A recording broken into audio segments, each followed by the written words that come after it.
We'll see what's stewing and what's brewing at the Conservative Party conference in Manchester now. The Shadow Chancellor is set to announce plans for a £47 billion reduction in spending, targeting welfare, foreign aid and social housing. Yes, at the Conservative Party conference today, he's expected to argue that Britain cannot keep spending money we simply do not have. Well, the proposals will include banning foreign nationals from accessing benefits, a policy he says would save £23 billion on its own. Well, let's speak now to the Shadow Chancellor of the Exchequer, Sir Mel Stride. Good to have you on the programme this morning, Mel. Thank you, Ellie. Good morning. Morning. And can you outline for us exactly how you're going to cut £47 billion? Because it sounds great, but I mean, the most obvious question to you is, if it's such a good idea, why wasn't it done for the 14 years that you were in power? On the welfare savings, which are £23 billion of the 47, we had actually demonstrated very clearly in government that we could make substantial savings. So when I was Secretary of State for Work and Pensions, we had made reforms to the work capability assessment. That's a gateway onto those long-term sickness and disability benefits, which was saving multiple billions of pounds and seeing about 450,000 fewer people going on to those benefits. So we were doing things, but of course we lost the general election, and all of that was unwound by the current government. These things can be done, but they must be done, because this point about living within our means is absolutely critical. We are on a trajectory in our country of debt and deficit and interest on that debt that is totally unsustainable, and we are the party that is standing up and calling that out and saying that we will be totally committed to fiscal responsibility and making sure that we create an economy where debt is coming down and we have a sustainable future. You see, Mel, I think a lot of people would listen to what you say and they agree with it totally, and they may also think, well, why wasn't this done before? And they'll look at this and they'll be quite shocked that foreign nationals would be receiving housing and sickness benefits and all sorts of things that go with it, and that they're being paid this right from the start. So my question is to you, it seems quite obvious that they shouldn't be getting this. A lot of people will be saying, well done, but why were they getting all of this? Well, as I say, Eamon, we were fundamentally reforming the welfare system, and there was a lot more that we would have done. We consulted, for example, on other benefits like PIP, with a view to bringing fundamental changes in there as well. So, you know, welfare reform is a journey, but where we are at the moment is we're in opposition.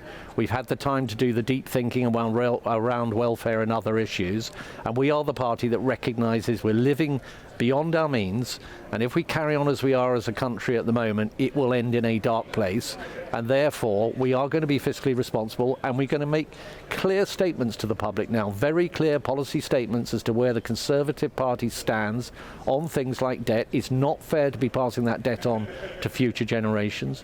The interest on that debt alone is $100 billion a year. That is twice what we spend on defence. That is unsustainable.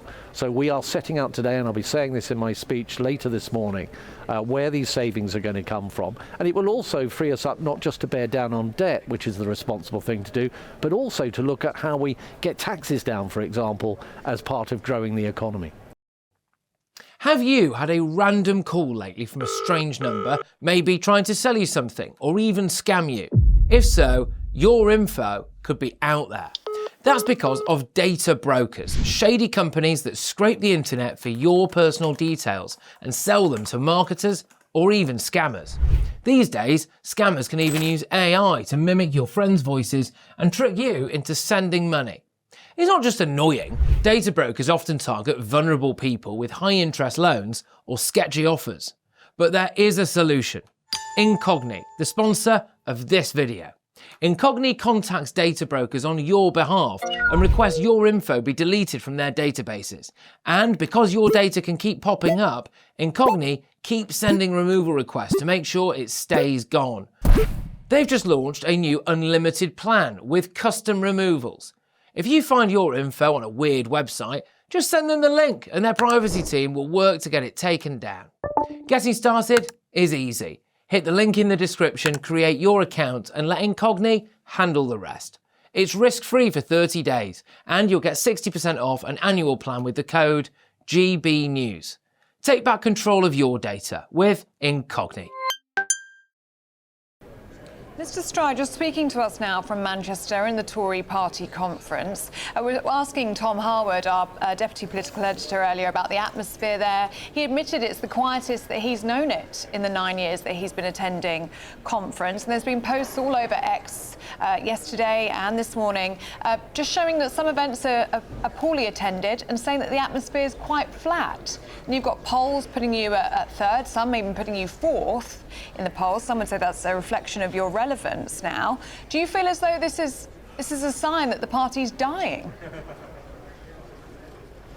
No, I think this conference will be part of a turning point. I think we had a superb speech from Kemi yesterday. The hall was packed, standing ovations, a real buzz.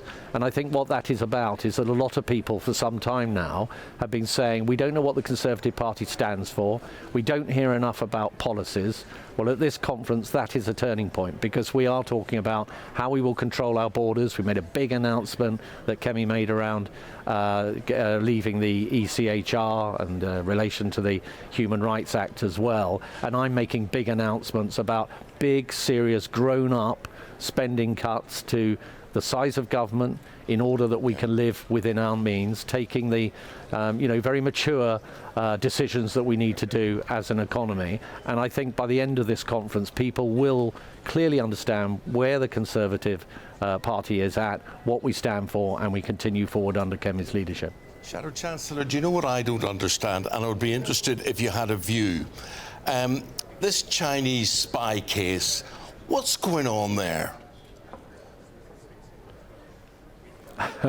Well, we need to know exactly what's going on there. What we do know is that there appears to have been a pretty serious case floating around relating to two individuals and potential spying. We know that the CPS decided there was no case finally to prosecute, and there's been a suggestion at least that that was because the government itself acted in a way that it wasn't prepared to deem China an enemy of this country as opposed to a challenge to this country.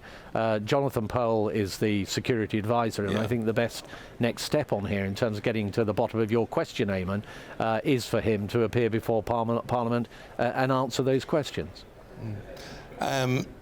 They're not an enemy. We don't want to be able to describe them as an enemy, but you describe them. Well, how would you describe them? How would you see China? How would you classify China?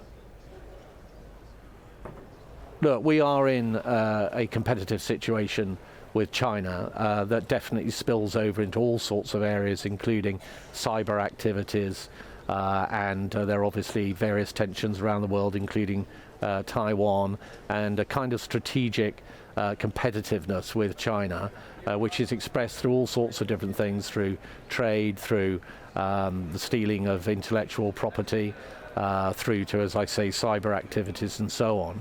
And I think we have to take that threat extremely seriously. Sir Mel, got to leave it there. Thanks very much for your time this morning. Have a good speech and have a great rest of conference. Thank you very much indeed. Thank you.